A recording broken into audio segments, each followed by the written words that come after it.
أعوذ بالله من الشيطان الرجيم. Assalamu alaikum wa rahmatullahi wa barakatuhu. Good morning, good afternoon, and good evening wherever you're listening. Welcome to today's column of Anadits Daily. Thank you for coming. Jazakumullah khairan. Today we shall be looking at an advice given by Rosulullah Salalahu Aleihi Wasalaam to Muaz bin Jabal anhu. An advice given by Rasulullah Sallallahu Alaihi Wasallam to Muaz bin Ibn Jabal anhu. This advice were meant to guide his life, and as also they are also meant for we Muslims in general. So let's listen to this hadith and learn one or two things from it. Bismillah. Hadrat Muaz bin Jabal anhu narrates, the Prophet sallallahu alaihi wasallam enjoined upon me 10 things.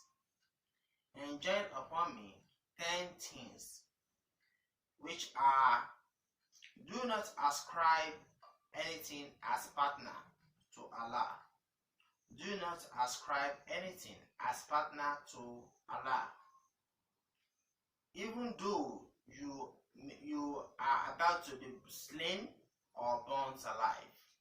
Even though you are about to be slain, which means killed, or burnt alive. Do not disobey your parents.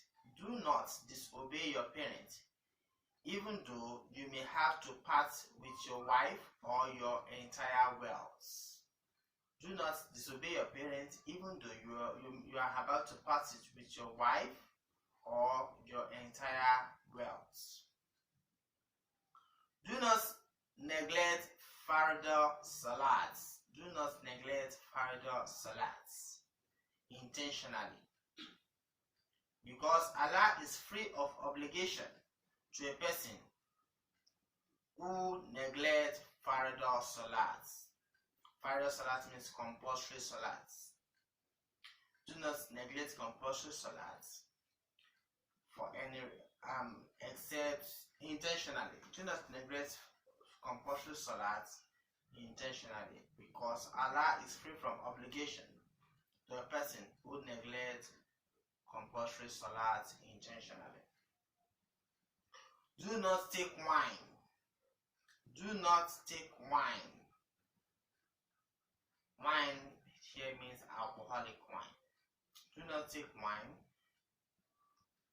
because it is an evil habit. Because it is an evil habit.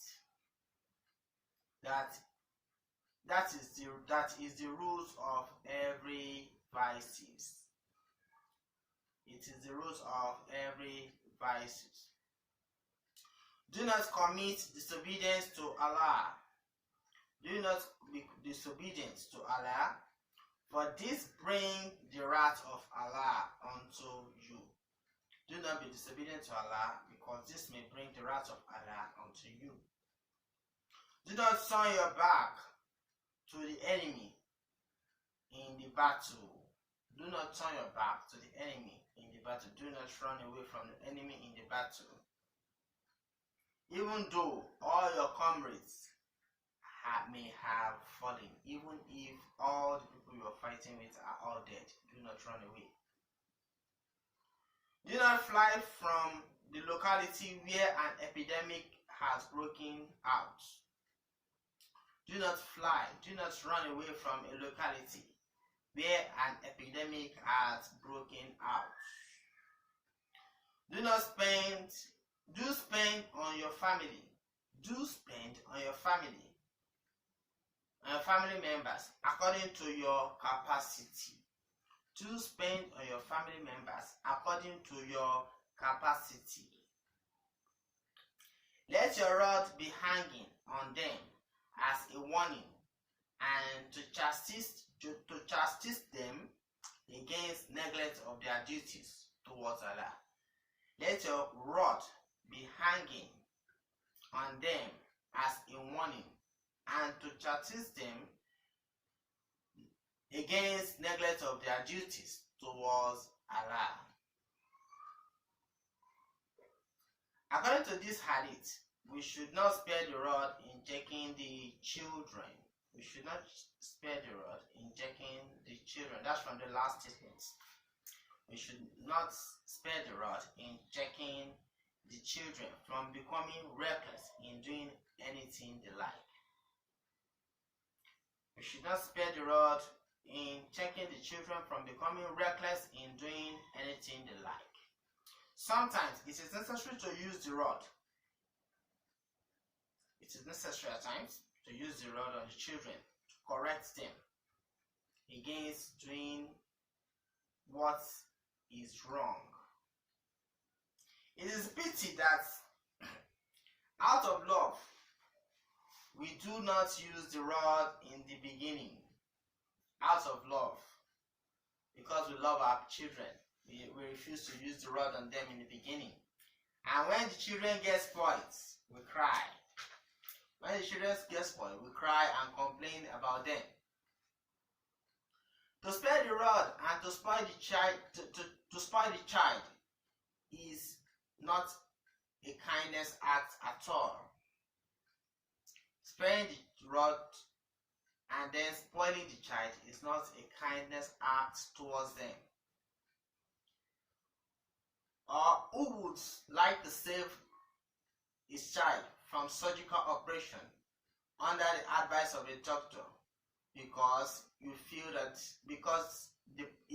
that the child will incur some pain? Who would like to save his child from operation just because he feels that the child may incur pain during this operation? I guess nobody. The Prophet ﷺ is reported to have said very often, enjoin salat on your child when he is 7 years old. Enjoin salat on your child when he is 7 years old. And beat him if he neglects it after he reaches 10. Beat him if he neglects it after he reaches 10. Hazrat Abdullah bin Mas'ud radiallahu anhu says, guide the salat of your children and inculcate good habits in them. Guide the salat of your children and inculcate good habits in them. Luqman the wise used to say, the use of the rod on a child is as indispensable as the water for the field. The use of the rod on the child is as indispensable as the water for the fields. The Prophet ﷺ is reported to have said, a person, while admonishing his children, earns more reward from Allah than when he is spending about 7 pounds of grain in the path of Allah. A person, while admonishing his children, while correcting his children, using rod is not the only means of correction, but using rod could be necessary at times.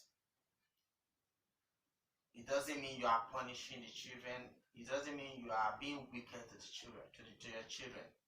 Using rod to correct them is a way of enforcing them to do the right thing,